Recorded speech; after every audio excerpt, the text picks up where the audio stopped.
Juan capítulo 14. Juan capítulo 14, versículo 25. Os he dicho estas cosas estando con vosotros, mas el Consolador, el Espíritu Santo, a quien el Padre enviará en mi nombre, Él os enseñará todas las cosas y os recordará todo lo que yo os he dicho. La paz os dejo, mi paz os doy. Yo no os la doy como el mundo la da. No se turbe vuestro corazón ni tenga miedo. Habéis oído que yo os he dicho, voy y vengo a vosotros. Si me amarais, os habríais regocijado, porque he dicho que voy al Padre, porque el Padre mayor es que yo. Y ahora os lo he dicho antes que suceda, para que cuando suceda, creáis. No hablaré ya mucho con vosotros, porque viene el príncipe de este mundo, y él nada tiene en mí.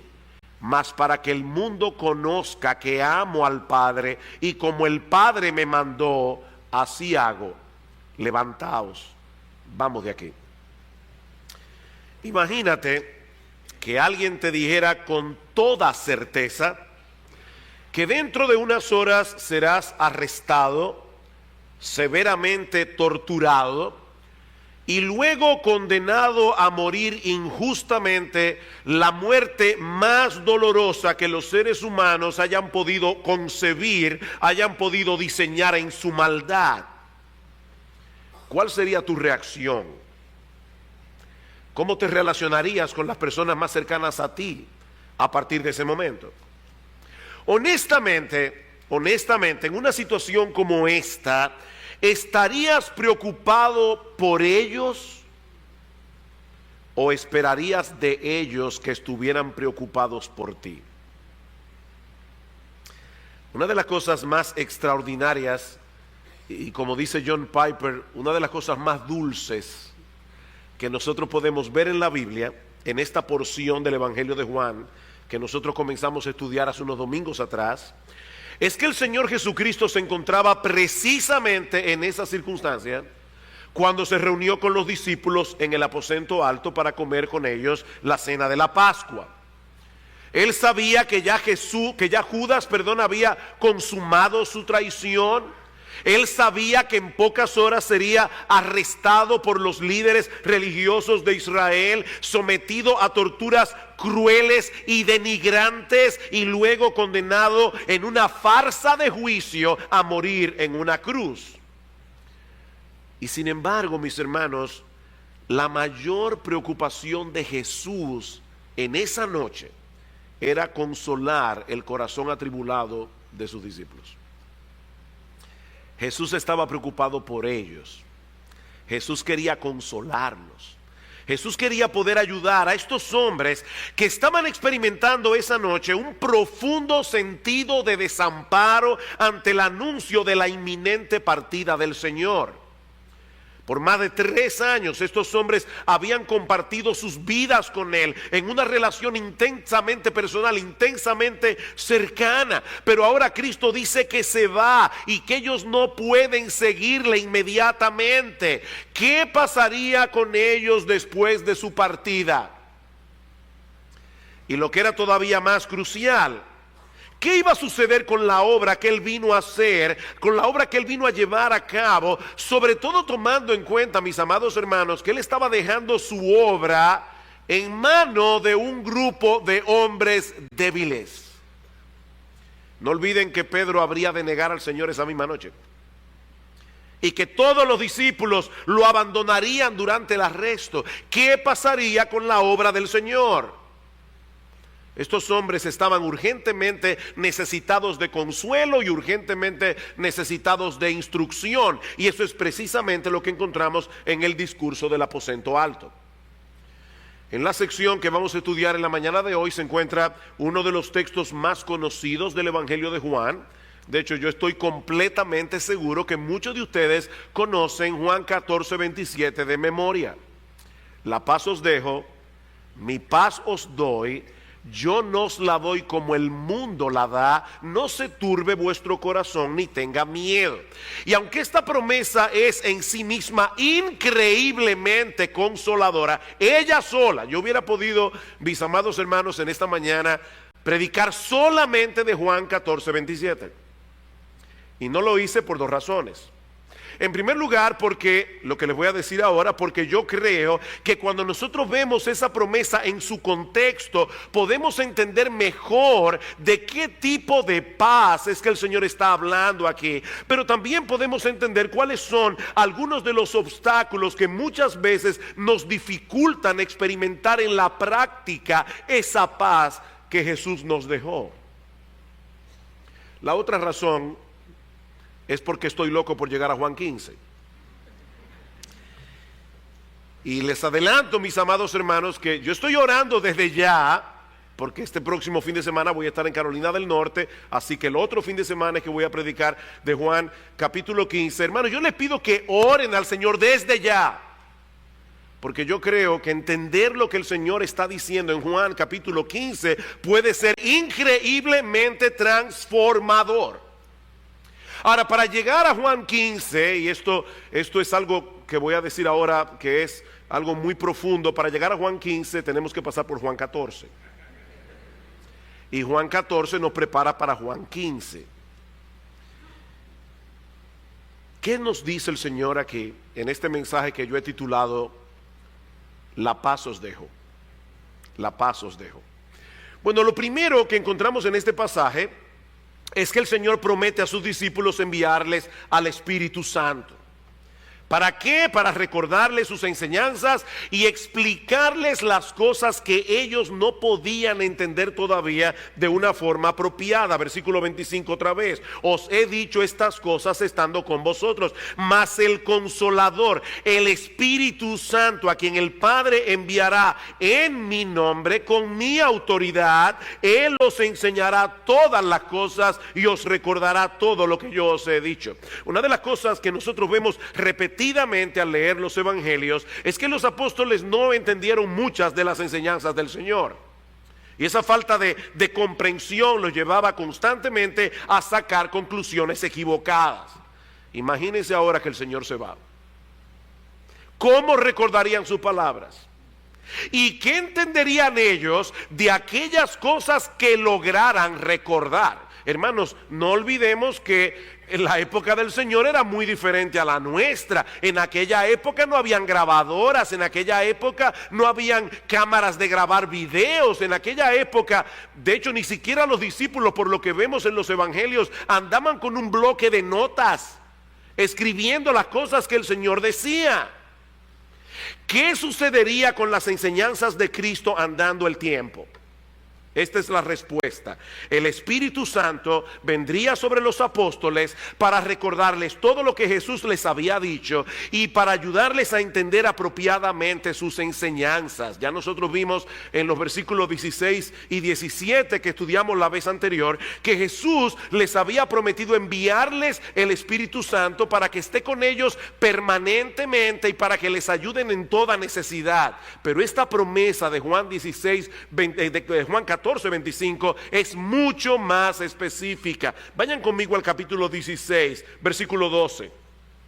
Juan capítulo 16, versículo 12. Aún tengo muchas cosas que deciros, pero ahora no las podéis sobrellevar. Pero cuando venga el Espíritu de verdad, Él os guiará a toda la verdad, porque no hablará por su propia cuenta, sino que hablará todo lo que oyere y os hará saber las cosas que habrán de venir. Él me glorificará, porque tomará de lo mío y os lo hará saber. Ustedes notaron, mis amados hermanos, en estos pasajes la repetición de la palabra todo.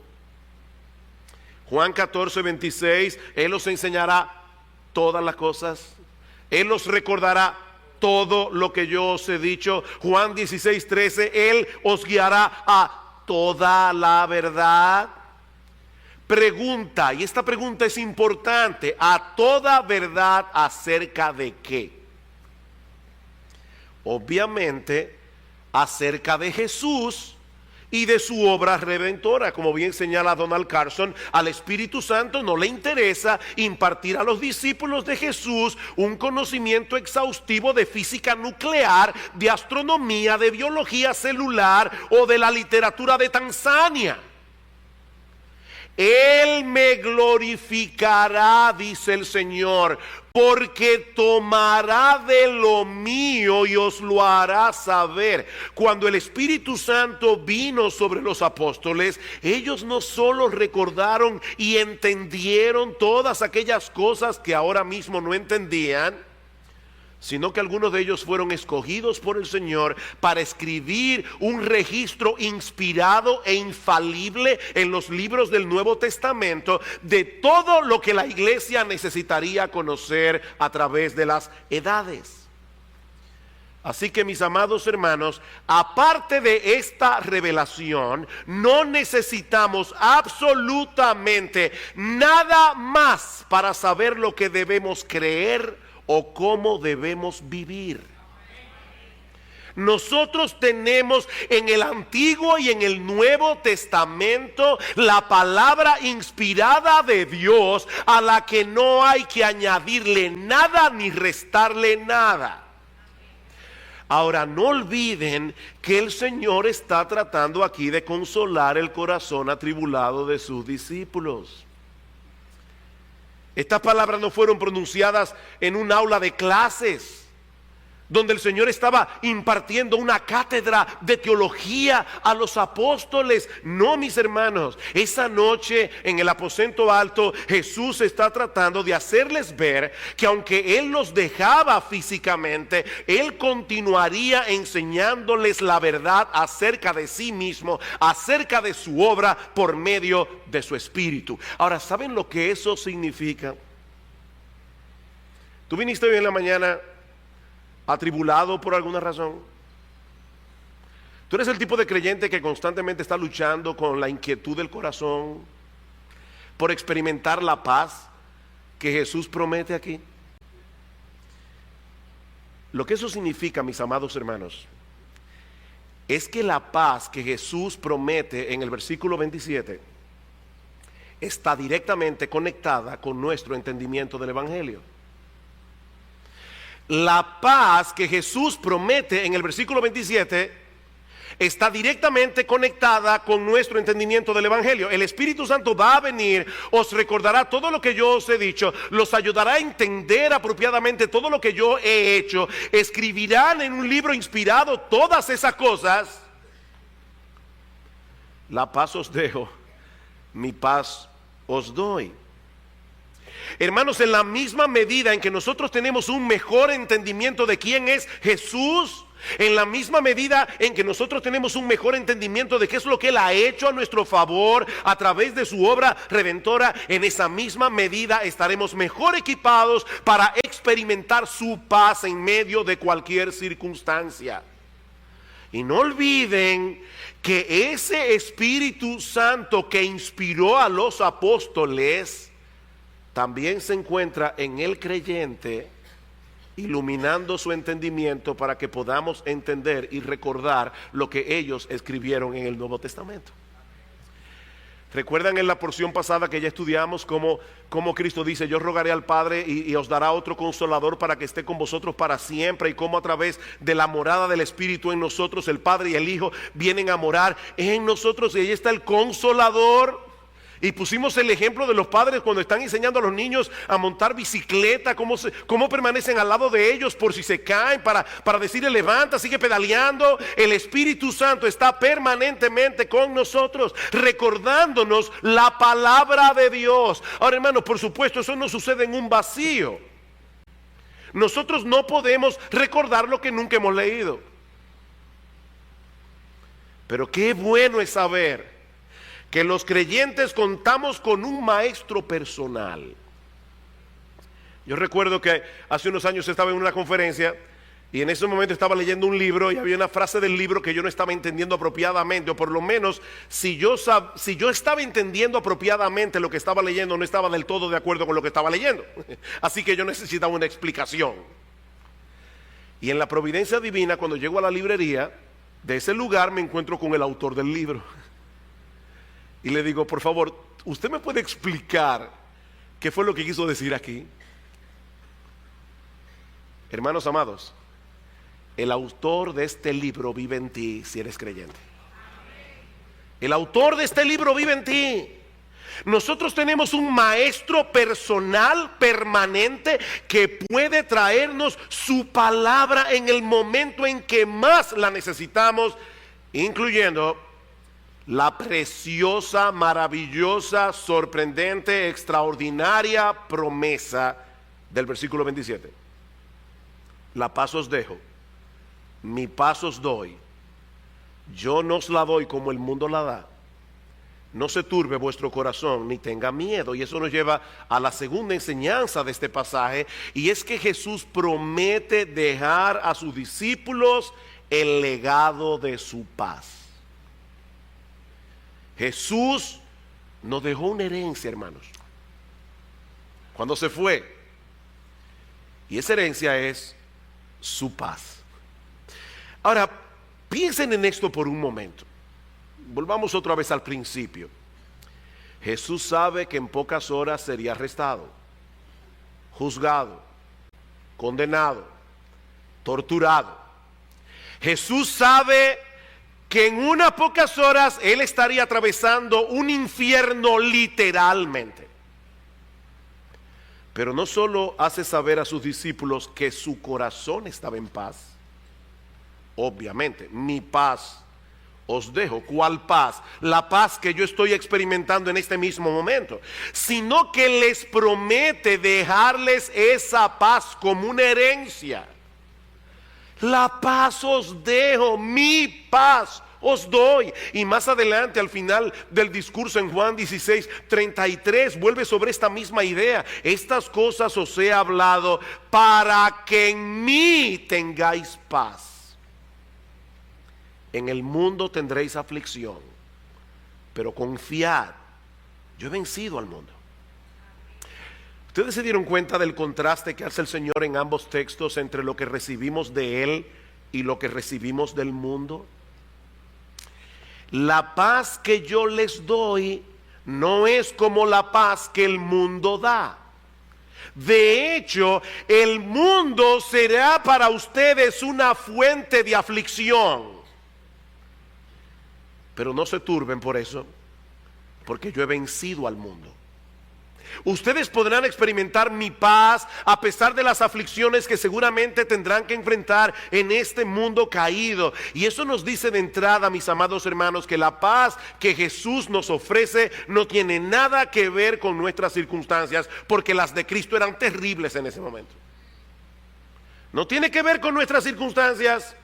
No se trata de una sensación de bienestar que sienten las personas cuando todo parece estar saliendo bien. Mis hermanos amados, la paz que Cristo nos ofrece es una serenidad del alma que brota de saber que nuestras vidas están en las manos de un Dios sabio y todopoderoso que nos ama con un amor inalterable.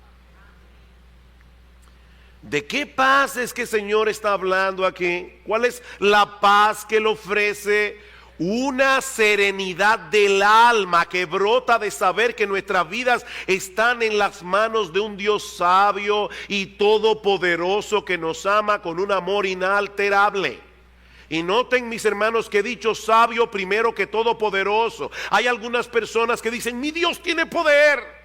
Él es todopoderoso, mi Dios me puede sanar si Él quiere. Mi Dios me puede dar el dinero que yo necesito. Mi Dios me puede dar, sí, Él puede hacer todo eso. Pero a veces en su sabiduría decide no hacerlo. Hermanos, si nosotros solo confiamos en el poder de Dios, a la larga vamos a tener problemas. Nosotros tenemos que confiar en la sabiduría de Dios, en el poder de Dios y en el amor inalterable de Dios. Él nos da exactamente lo que necesitamos cuando lo necesitamos, no lo que queremos cuando lo queremos. Porque Él es lo suficientemente sabio como para saber que muchas cosas que nosotros queremos nos harían daño. Esa era la paz que nuestro Señor Jesucristo estaba experimentando en ese momento tan difícil de su vida terrenal. Y fue la paz que Él dejó como herencia para todos los que confían en Él. Mi amigo, si tú estás aquí en esta mañana sin Cristo, esta promesa no es para todo el mundo. Esta promesa no es para todo el mundo. La Biblia nos enseña que el hombre se encuentra en enemistad contra Dios por causa de su pecado. Y por lo tanto nadie podrá disfrutar de la paz de Dios hasta que obtenga la paz con Dios por medio de la fe en nuestro Señor Jesucristo, por medio de la obra que Él llevó a cabo en la cruz del Calvario. Justificados pues por la fe, tenemos paz para con Dios por medio de nuestro Señor Jesucristo. En otras palabras, lo que Pablo está diciendo aquí es que Dios declara justo a todo pecador culpable que deposite su fe únicamente en la obra redentora de Cristo. Y cuando tenemos paz con Dios, entonces y solo entonces podremos disfrutar de la paz de Dios en medio de cualquier situación o circunstancia. ¿Saben por qué, mis amados hermanos? Porque Cristo nos compró la gracia, Cristo nos compró la bendición de tener a Dios ahora como nuestro amigo, como nuestro Señor, como nuestro Padre, como nuestro protector. Esa es la idea de la bendición sacerdotal. ¿Recuerdan Números capítulo 6, versículo 24? Escuchen estas palabras que los sacerdotes de Israel debían decirle al pueblo: Jehová te bendiga y te guarde. Jehová haga resplandecer su rostro sobre ti y tenga de ti misericordia. Jehová alce sobre ti su rostro y ponga en ti paz. Y ponga en ti paz. Mis hermanos, esa es la buena noticia del Evangelio. Que Cristo quitó la enemistad que había entre nosotros y Dios, muriendo en nuestro lugar en la cruz del Calvario, para que ahora el rostro resplandeciente de Dios, la sonrisa de Dios, esté sobre nosotros de tal manera que podamos disfrutar de su paz. No importa lo que haya alrededor. La paz que el mundo da es circunstancial, es pasajera y es superficial. Si las cosas están saliendo bien, nos sentimos bien. Pero si las cosas cambian de repente, es increíble cómo nosotros pasamos del cielo al infierno con una rapidez espantosa. La paz de Dios no es así. La paz de Dios es muy diferente, hermano, porque no depende de las circunstancias. La paz de Dios no depende de que yo tenga salud o esté enfermo. La paz de Dios no depende de que tenga dinero o que no lo tenga. La paz de Dios no depende de que yo tenga muchos amigos o esté solo. La paz de Dios no depende absolutamente de nada que no sea del amor inalterable de Dios en medio de cualquier circunstancia. Por eso es que Pablo dice en Filipenses capítulo 4, versículo 6, por nada estáis afanosos. Pastor, ¿y qué significa en el texto griego la palabra nada? Eso mismo, nada. ¿Y qué incluye ese nada? Todo. Por nada estéis afanosos, si no sean conocidas vuestras peticiones delante de Dios, de ese Padre que tiene su rostro sonriente sobre ti, de ese Dios que ha decidido bendecirte con toda bendición espiritual en los lugares celestiales en Cristo, ese Dios que te amó cuando tú ni siquiera habías nacido, ese Dios que te escogió por el puro afecto de su voluntad. Que tus peticiones sean conocidas delante de Dios en toda oración y ruego con acción de gracias. ¿Y sabes lo que sucederá? Oh sí, pastor, que Dios va a arreglar todas mis circunstancias. Mi esposo inconverso se va a convertir. Mi problema de salud se va a ir. No. No. Y la paz de Dios, que sobrepasa todo entendimiento, guardará vuestros corazones y vuestros pensamientos en Cristo Jesús. No importa lo que pase de ahí en adelante. La paz de Dios. Marcos decía que nosotros nos acostumbramos a oír cosas y no nos sorprende. La paz de Dios guardará nuestros corazones y nuestros pensamientos. ¿Saben una cosa? Yo no sé si ustedes habían pensado en eso, pero Dios no sufre sobresaltos. Dios no siente temor. Dios nunca está ansioso. Dios nunca está inquieto. Dios no sufre sobresaltos, porque Él sabe que Él tiene el control de todo cuanto ocurre, y Él sabe que nada ni nadie puede frustrar sus planes. Él lo sabe. Y ahora Él dice: mi paz es la que yo les voy a dar a ustedes. Esa paz es sobrenatural, hermanos. Es una paz que es fruto del Espíritu. El fruto del Espíritu es amor, gozo, paz. Esa paz es el antídoto de Dios contra la turbación y el temor. La paz os dejo, mi paz os doy. Yo no os la doy como el mundo la da. No se turbe vuestro corazón ni tenga miedo. Pero hay una tercera enseñanza en este pasaje que nos ayuda a entender por qué muchas veces los creyentes no experimentamos en la práctica esa paz que Jesús promete aquí. Y es que los discípulos esa noche estaban turbados por causa de su egocentrismo.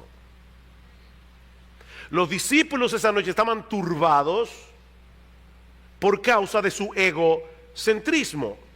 Y por esa razón las enseñanzas de Cristo no estaban haciendo un impacto en su corazón. Versículo 28.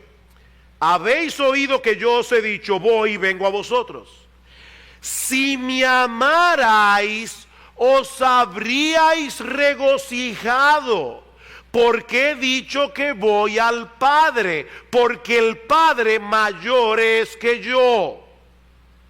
Una vez más el Señor trae de nuevo a colación el tema de su partida, pero esta vez es para hacerle ver a los discípulos, óiganme bien hermanos, es para hacerles ver a los discípulos que esa tristeza tan profunda que ellos estaban experimentando esa noche no era una señal de amor por Él, era una señal de egoísmo, era egoísmo. Si ellos no hubieran estado tan centrados en ellos mismos, se habrían regocijado de saber que Jesús regresaba al Padre. ¿Por qué? Dice Jesús, porque el Padre es mayor que yo. Ese es uno de los textos favoritos de los testigos de Jehová para negar la doctrina bíblica de la deidad de nuestro Señor Jesucristo. Pero ese es un buen ejemplo de lo que sucede cuando nosotros citamos un texto completamente divorciado de su contexto. Porque si hay un libro en el Nuevo Testamento que enseña con toda claridad que nuestro Señor Jesucristo es Dios, es el Evangelio de Juan. Comenzando por su primer versículo. En el principio era el Verbo, y el Verbo era con Dios, y el Verbo era Dios. El Verbo era Dios.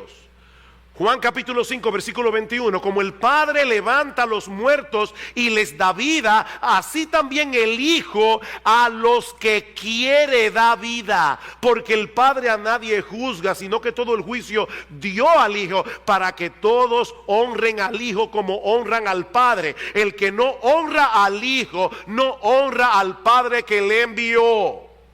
Se puede tener comunión con Dios el Padre, se puede ir camino al cielo, aunque una persona no crea que Jesucristo es Dios. No se puede. Porque nadie honra al Padre a menos que honre al Hijo. Y cuando una persona cree que Jesucristo es un nombre común y corriente, lo está deshonrando.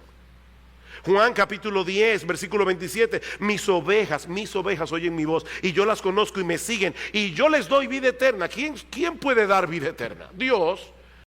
Y no perecerán jamás, ni nadie las arrebatará de mi mano. Mi Padre que me las dio es mayor que todos y nadie las puede arrebatar de la mano de mi Padre. Yo y el Padre uno somos.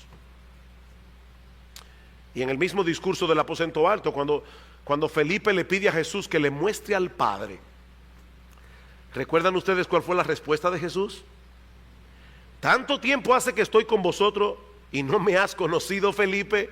El que me ha visto a mí, ha visto al Padre. De hecho, hermanos, esa misma declaración de Jesús en Juan 14, 28, el Padre mayor es que yo, nos muestra claramente, no que Jesús no era Dios, no, lo que demuestra claramente es que Jesús no se veía a sí mismo simplemente como un hombre. Hermanos, por favor, piensen en esto por un momento. ¿Qué pensarían ustedes de mí si un domingo en la mañana yo vengo al púlpito y le digo, hermanos, miembros de Iglesia Bíblica del Señor Jesucristo, personas que nos visitan, yo tengo una aclaración muy importante que hacer en esta mañana? Dios es mayor que yo.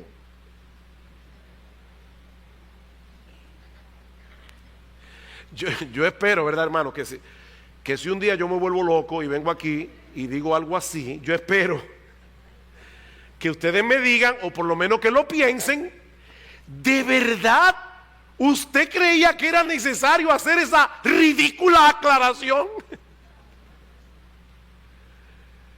Pastor, no se preocupe, que para todos nosotros aquí es más que evidente que Dios es infinitamente mayor que usted. Eso es una ridícula aclaración en el caso nuestro. Pero en el caso de Jesús, esta aclaración más bien nos revela, mis amados hermanos, uno de los aspectos más sorprendentes de su obra redentora y de su amor por nosotros, y es que para poder sustituirnos en la cruz del Calvario, para poder morir como hombre en nuestro lugar, la segunda persona de la Trinidad estuvo dispuesta a cubrir su gloria, por decirlo de alguna manera, con el velo de su humanidad. Cristo cubrió, no dejó a un lado en el sentido de dejar de ser Dios. Cristo nunca dejó de ser Dios al encarnarse, pero durante su ministerio terrenal, Él decidió cubrir su gloria con el velo de su humanidad. Él decidió someterse voluntariamente como un siervo humilde a la autoridad del Padre. Yo puedo decir que el presidente de la República, en cuanto a su autoridad, es mayor que yo, pero él no es más ser humano que yo. Él no es más persona que yo. Es un asunto de posición. Jesús está diciendo, el Padre es mayor que yo porque yo me encarné y dejé a un lado el brillo de mi gloria, lo cubrí con el velo de mi humanidad, y yo decidí someterme como un siervo a la voluntad de mi Padre. Por eso es que Pablo dice en Filipenses capítulo 2, versículo 5, haya pues en vosotros este sentir que hubo también en Cristo Jesús, el cual siendo en forma de Dios, no estimó el ser igual a Dios como cosa que aferrarse, sino que se despojó a sí mismo, tomando forma de siervo, hecho semejante a los hombres, y estando en condición de hombre, se humilló a sí mismo, haciéndose obediente hasta la muerte, y muerte de cruz. Jesús estuvo dispuesto a humillarse hasta lo sumo por amor a nosotros.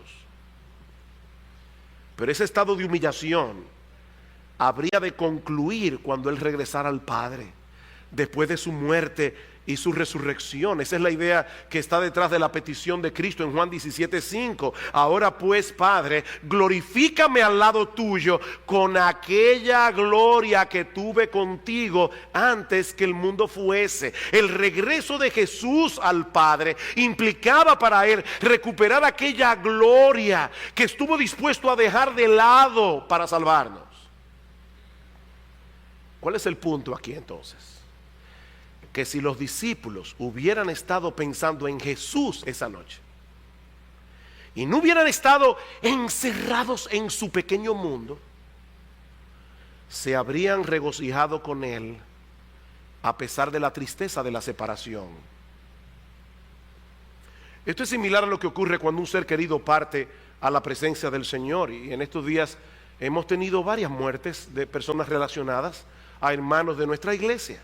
Nosotros sentimos tristeza por su partida, pero al mismo tiempo nos gozamos en saber que esa persona que amamos está contemplando en este momento la gloria y hermosura de nuestro Dios en un estado perfecto. Yo le decía antes de ayer a nuestra hermana Urania, don José tuvo más de un año que no podía venir a la iglesia por causa de su cáncer, de su enfermedad. Y yo le decía, don José tuvo más de un año que no podía venir a la iglesia, pero ¿sabe qué, mi amada hermana? Él ya no la necesita. está en la presencia misma del Señor.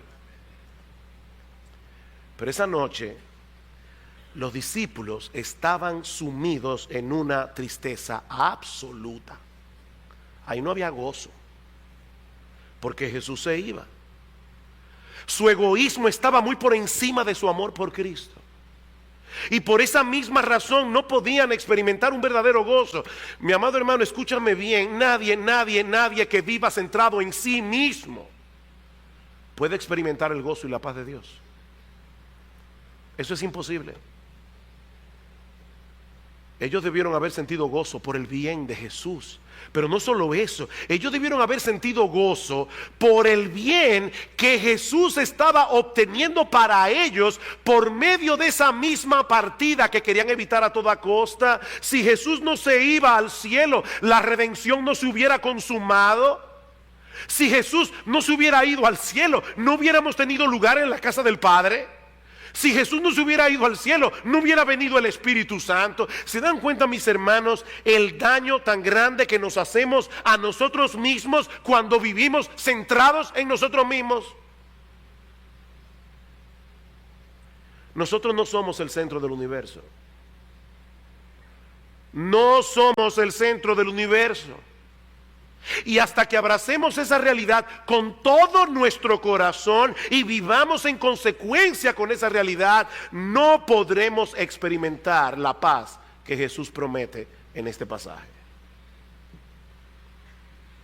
Los discípulos del Señor estaban contemplándolo todo esa noche a la luz de su pequeño reino. Y por eso estaban llenos de temor y de ansiedad. Pero Jesús quiere hacerles ver el panorama más amplio de lo que Dios está haciendo en el mundo para su gloria y para el bien de su pueblo. Él quiere ayudar a sus discípulos a escapar de lo que Donald Carson ha llamado muy acertadamente la paralizante claustrofobia del amor a nosotros mismos. ¿Oíste eso? Jesús está tratando de librar a sus discípulos de la paralizante claustrofobia del amor a nosotros mismos. Tú no eres el protagonista de esta película. ¿Recuerdan aquella ilustración de Francis Chan que yo he citado aquí en otras veces, cuando de repente llegan una compañía de Hollywood a filmar una película y contratan a muchos extras y de repente te contratan a ti y tú sales en esa película en una sola escena, un microsegundo y de espalda? Solo tu mamá sabría que eres tú. Y tú contratas a toda tu familia, a todos tus amigos, contratas el cine para tus amigos y para toda tu familia. Vengan a ver esta película acerca de mí. Y cuando terminan la película, ellos te llaman y te dicen: pero tú sí eres idiota. ¿Y quién te dijo que esa película era acerca de ti? Hermanos, eso es exactamente lo que pasa con nosotros. Nosotros vivimos centrados en nosotros mismos, en nuestro pequeño mundo, en nuestro pequeño reino, y vivimos llenos de temor y de ansiedad. Buscad primeramente el reino de Dios y su justicia, y todas esas cosas os serán añadidas.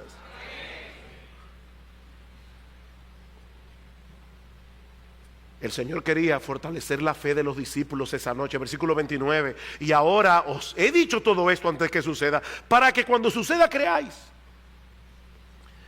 No era un boche que el Señor estaba echándole a los discípulos esa noche. Él estaba alimentando su fe. El Señor sabía que los discípulos iban a recordar sus palabras cuando viniera el Espíritu Santo y cuando todas estas cosas se cumplieran.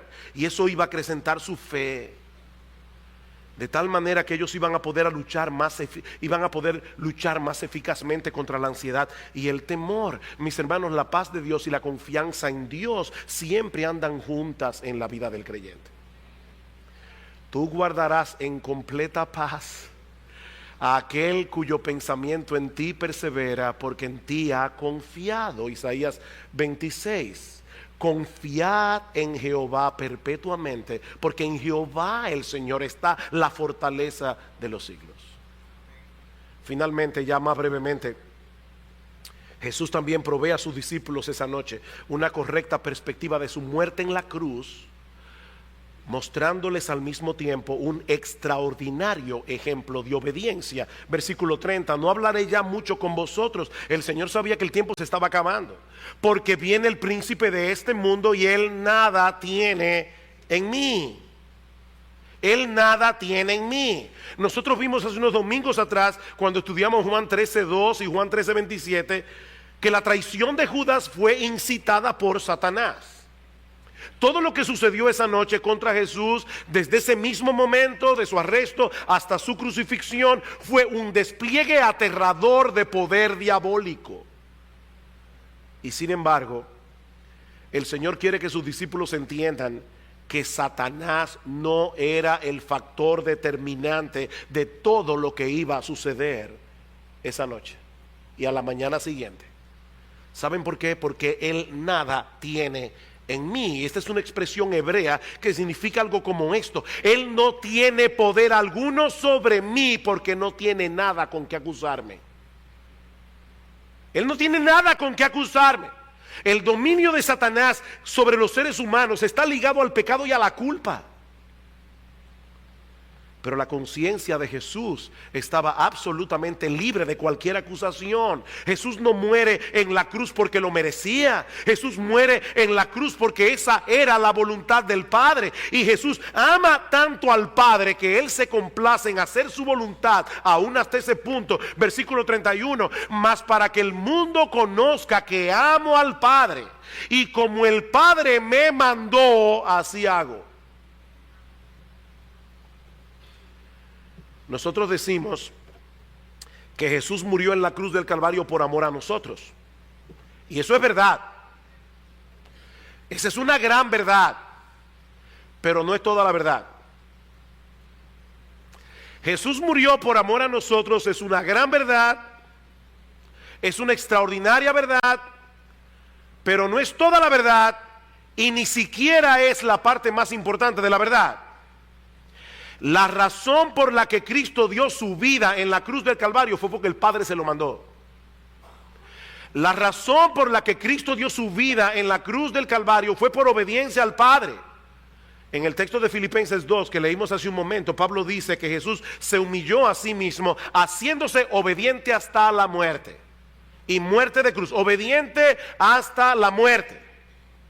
Por supuesto, ¿por qué el Padre le ordenó a Jesús que muriera en la cruz del Calvario? Porque Él quería salvarnos, porque el Padre nos amó desde antes de la fundación del mundo. Juan 3:16, de tal manera amó Dios al mundo que dio a su Hijo unigénito, para que todo aquel que en Él cree no se pierda, mas tenga vida eterna. Romanos capítulo 5 versículo 8, Dios muestra su amor para con nosotros en que siendo aún pecadores, Cristo murió por nosotros. Y fue por causa de ese mismo amor que Cristo fue a la cruz.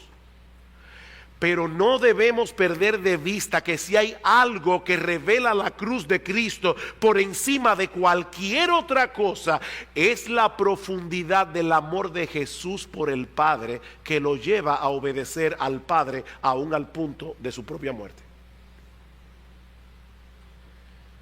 ¿Y por qué eso es importante? Oh, mis hermanos, ustedes recuerdan lo que Jesús le había dicho a los discípulos en Juan 14:21 que estudiamos ya: el que tiene mis mandamientos y los guarda, ese es el que me ama. El que tiene mis mandamientos y los guarda, ese es el que me ama. El amor y la obediencia también son virtudes que siempre caminan juntas. El que me ama, mi palabra guardará, dice en el versículo 23. Ahora Cristo quiere ilustrar esa verdad con su propio ejemplo. La razón por la que voy a la cruz es porque yo amo al Padre. Yo amo al Padre. Y porque yo amo al Padre, lo obedezco. Mas para que el mundo conozca que amo al Padre, y como el Padre me mandó, así hago. Todo aquel que de verdad me ama, dice Jesús, lo manifiesta exactamente de la misma forma. Capítulo 15, versículo 10. Hermanos, escuchen estos versículos. Ya estoy terminando, aunque usted no lo crea. si guardareis mis mandamientos, permaneceréis en mi amor, así como yo he guardado los mandamientos de mi Padre y permanezco en su amor. Estas cosas os he hablado para que mi gozo esté en vosotros. Ya no es su paz solamente, para que mi gozo esté en vosotros y vuestro gozo sea completo. Hermanos, el mundo quiere vendernos la idea de que la obediencia a los mandamientos de Dios produce una vida santa pero insípida. De hecho, yo estoy convencido que la razón por la que muchos jóvenes que muchas veces son convictos de pecado allí sentados y sienten el impulso de rendirse finalmente al Señor, no lo hacen, es porque están aferrados a esta idea: yo no quiero cambiar mi gozo pecaminoso por un santo aburrimiento.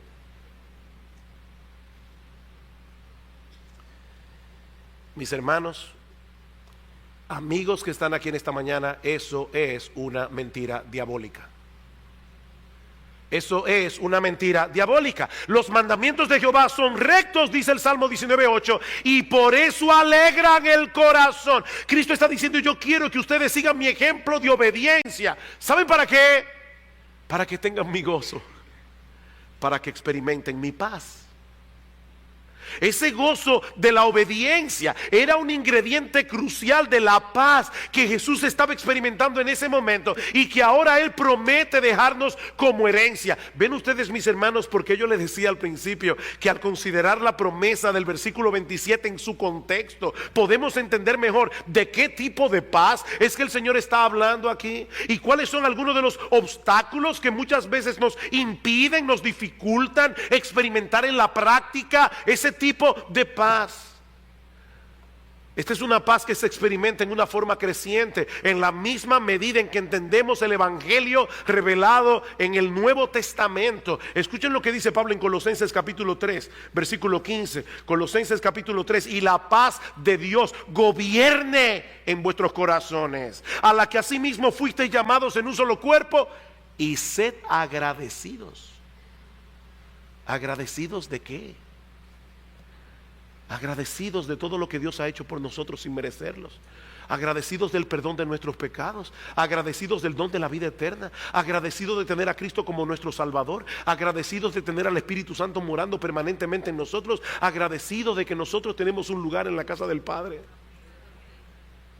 Y la paz de Dios gobernará vuestros corazones. Esta es una paz que se experimenta en la misma medida en que luchamos contra el amor a nosotros mismos y colocamos el reino de Dios y su justicia en el centro de nuestras vidas. Esta es una paz que se experimenta por medio de la fe. Cristo dice: yo les estoy diciendo todo esto ahora para que cuando suceda ustedes puedan creer y así experimenten mi paz. Dice Pablo en Romanos capítulo 15 versículo 13: y el Dios de esperanza os llene de todo gozo y paz en el creer.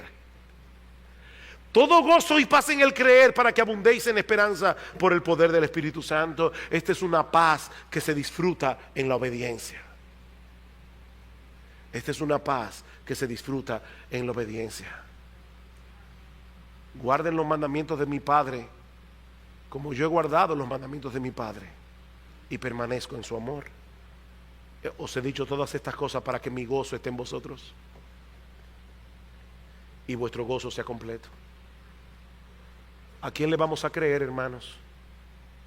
¿Al mundo o a Jesús? ¿Cuál es la paz que nosotros queremos? ¿La del mundo? ¿La paz de la gozadera? ¿La paz que necesita una pastilla? ¿La paz que necesita una cuenta bancaria? ¿La paz que necesita que todas las cosas a mi alrededor estén bien? Esa es la paz que tú quieres. Yo no la doy como el mundo la da. Mi paz es distinta. Mi paz es diferente. Y si tú estás aquí sin Cristo, mi amigo, recuerda que nadie puede experimentar la paz de Dios hasta que obtenga la paz con Dios, arrepintiéndose de sus pecados y confiando únicamente en Jesús y su obra redentora en la cruz del Calvario. Mi amigo, Jesús promete paz, pero no es paz para cualquiera. Es paz para aquellos que creen en Él. Es paz para aquellos que se reconcilian con Dios. Es paz para aquellos que quieren tener el rostro sonriente de Dios sobre ellos, porque han sido perdonados de todos sus pecados. Concluyo con esta bendición que encontramos en 2 Tesalonicenses 3:16. Esta es mi oración en esta mañana por Iglesia Bíblica del Señor Jesucristo y por todos los que están aquí hoy. Y el mismo Señor de paz os dé siempre paz en toda manera. El Señor sea con todos vosotros. Amén.